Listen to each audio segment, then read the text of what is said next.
नमस्कार बंधू भगिनींनो, आपल्या सगळ्यांचं सहर्ष स्वागत आहे स्वास्तिकम या माझ्या चॅनलवर। आज मी आपल्यासाठी कीलक स्तोत्र घेऊन आलेली आहे। या व्हिडिओमध्ये मी सप्तशतीचा पाठ करणार आहे। तर पहिल्या दिवशी आपल्याला हे सगळे स्तोत्र म्हणायचे आहेत आणि दुसऱ्या दिवशीपासून अध्याय सुरू करायचे आहे। तर माझ्या मागील व्हिडिओमध्ये आपल्याला अर्गला स्तोत्र, देवी कवच हे सगळं बघायला मिळेल। ह्या व्हिडिओमध्ये मी आपल्याबरोबर कीलक स्तोत्र हे मराठीमध्ये, हे संस्कृतमध्ये नाहीये, मराठीमध्ये आहे। कारण माझ्या चॅनलचा हाच प्रयत्न आहे की आपण जी पण स्तोत्र वगैरे म्हणतो ती समजून जर म्हणालो तर नक्कीच आपल्यासाठी ती फलदायी होतील। तर चला मग सुरुवात करूया आजच्या स्तोत्र पठणास। हे मराठीमध्ये आहे। विनियोग ओम।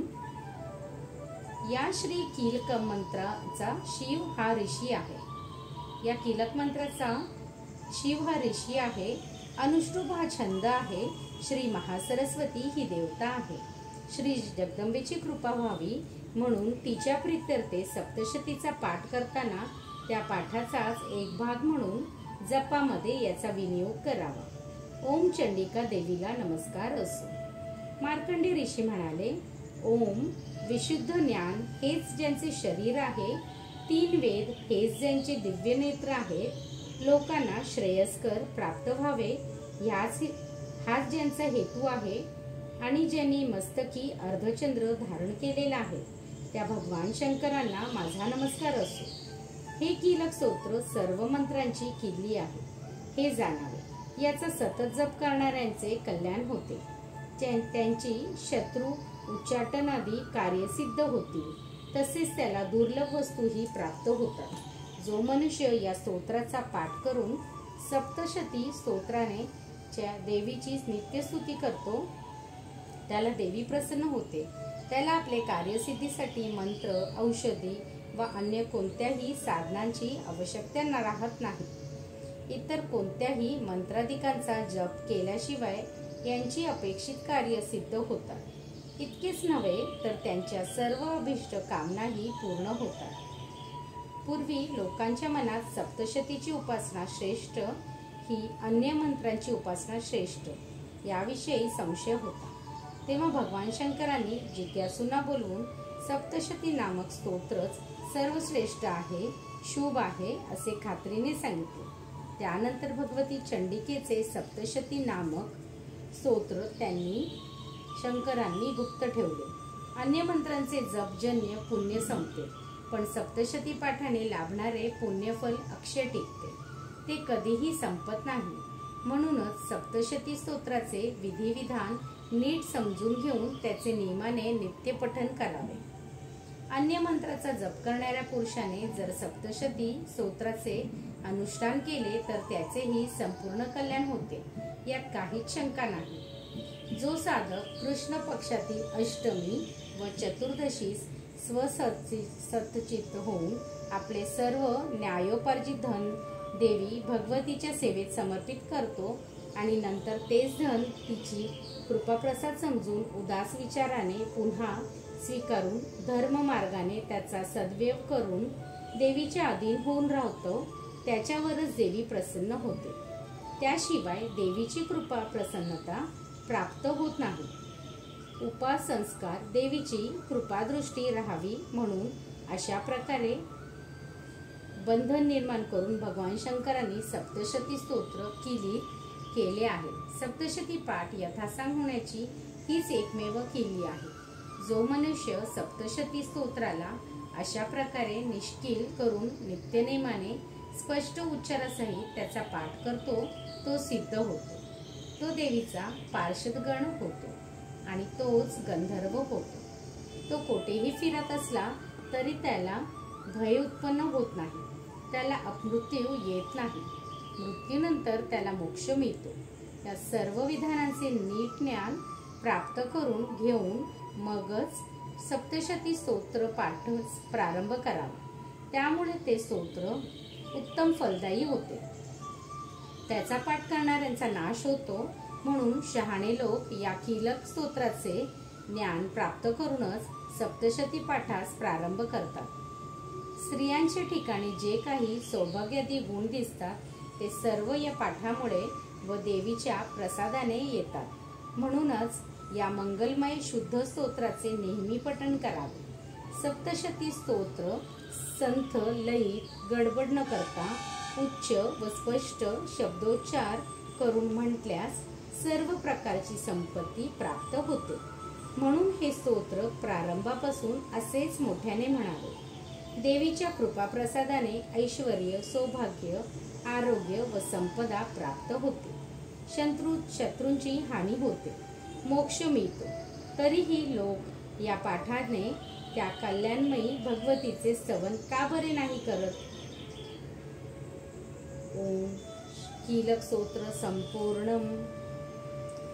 वेदोक्त रात्री सुक्त विनियोग। ओम रात्री असा प्रारंभ असलेल्या 8 ऋचांच्या सुक्ताचे कुशिक, सौपर, रात्री किंवा भारद्वाज हे ऋषी आहेत। रात्री ही देवता आहे, गायत्री हा छंद आहे। देवी महात्म्य पाठात याचा विनियोग करायचा आहे। ओम आपल्या महत्वादी व्यापक इंद्रियांनी सर्व विश्वातील समस्त वस्तूंचा प्रकाशित करणारी ही रात्री रूपी देवी स्वतःच उत्पन्न केलेल्या जगातील जीवांचे शुभाशुभ कर्म विशेष तत्वाने पाहते आणि त्यांना त्यांच्या कर्मानुसार फळ मिळण्याचे दृष्टीने सर्व विभूतींना धारण करते। अमर असलेली ही रात्री देवी समस्त विश्वाला वर वाढणाऱ्या वृक्षांना आणि खाली पसरणाऱ्या वेली इत्यादिकांना व्यापून आहे। ती आपल्या ज्ञानमय ज्योतीने जीवांच्या अज्ञानरूपी अंधकाराला नष्ट करते। परमशक्ती रूप अशी ही रात्री देवी येते आणि आपली बहीण ब्रह्मविद्यामयी उषा देवी हिलाच प्रकट करते। त्यामुळे अविद्यारूपी अंधकार स्वतःच नष्ट होतो।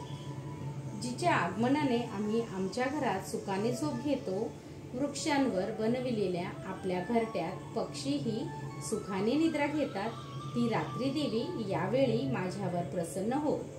त्या करुणामयी रात्री देवीच्या अंकावर गावातील सर्व माणसे, गो अश्वादिक पादचारी, पशु, पंखानी उडणारे पक्षी, पतंगादिक तसेच बहिरी, ससाने आणि यात्रेकरू सुखाने निद्रा घेतात। हे रात्री देवी तू आमच्यावर कृपा कर। आमच्यातील वासनारूपी लांडग्या आणि पापरूपी लांडगे यांना आमच्यापासून दूर कर। आमच्यातील काम क्रोधाधिक चोरांनाही हाकलून दे। आम्हाला सुखपूर्वक तारून नेणारी हो, अर्थात आमच्यासाठी मंगलकारक, मोक्षदायिनी आणि कल्याणकारिणी हो। हे उषा, हे रात्रीचे अधिष्ठात्री देवी, सर्वत्र पसरलेला हा अज्ञानरूपी काळाकुट्ट अंधार माझ्या अगदी जवळ आलेला आहे। धन देऊन ऋण निवारण करावे, त्याप्रमाणे आम्हाला ज्ञान देऊन तू अज्ञानाला घालव। हे रात्री देवी तू आम्हाला दूध देणाऱ्या गायीप्रमाणे हितावह हो। मी तुझ्याजवळ येऊन व भक्तिपूर्वक तुझी स्तुती करून तुला अनुकूल करून घेत आहे। तू परमव्यासस्वरूप परमात्म्याची कन्या आहेस। तुझ्या कृपेने मी काम क्रोधाधिक शत्रूंवर विजय मिळवणार आहे। यज्ञ जसे हविष्य ग्रहण करतो तसे मी अर्पण केलेल्या स्तोत्ररूपी हविव्यास तू प्रेमाने ग्रहण कर। तंत्र वेदोक्त रात्री सुक्त संपूर्ण। तंत्रोक्त रात्री सुक्त। ओम जी या विश्वाची स्वामिनी, विश्वाला धारण करणारी, विश्वाचे पालन आणि संहार करणारी व तेज स्वरूप भगवान विष्णूची अनुपम शक्ती आहे, त्या भगवती देवी निद्रा देवीची ब्रह्मदेव स्तुती करू लागला। ब्रह्मदेव म्हणाला, हे देवी तू स्वाहा आहेस, तू स्वधा आहेस आणि तूच वषटकार आहेस। स्वर हेही तुझेच निजरूप आहे।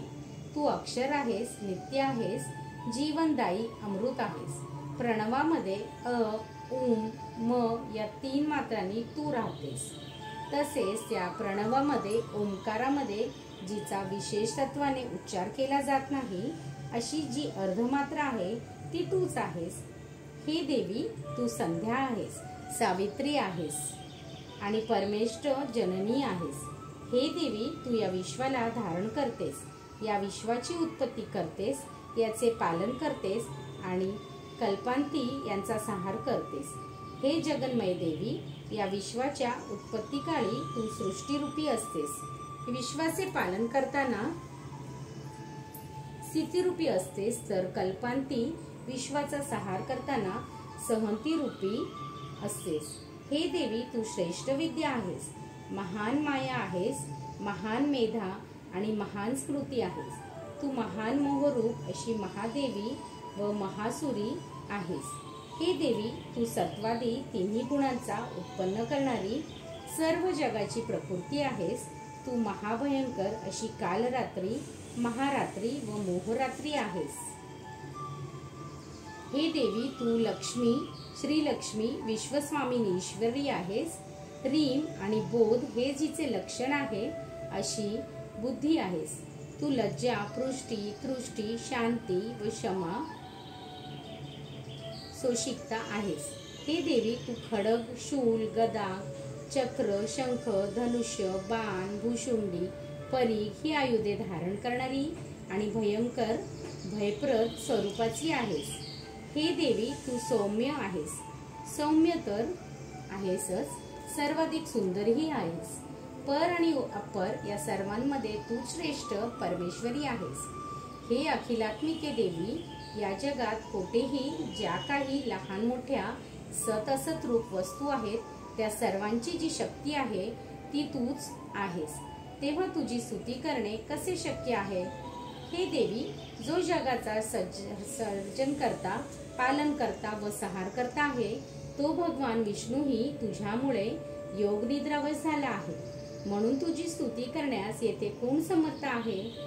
हे देवी, ज्या अर्थी मला भगवान विष्णूला व भगवान ईशानाला म्हणजे शंकराला तू शरीर धारण करावयास लावलेस, त्या अर्थी तुझी स्तुती करण्याची शक्ती कोणामध्ये आहे?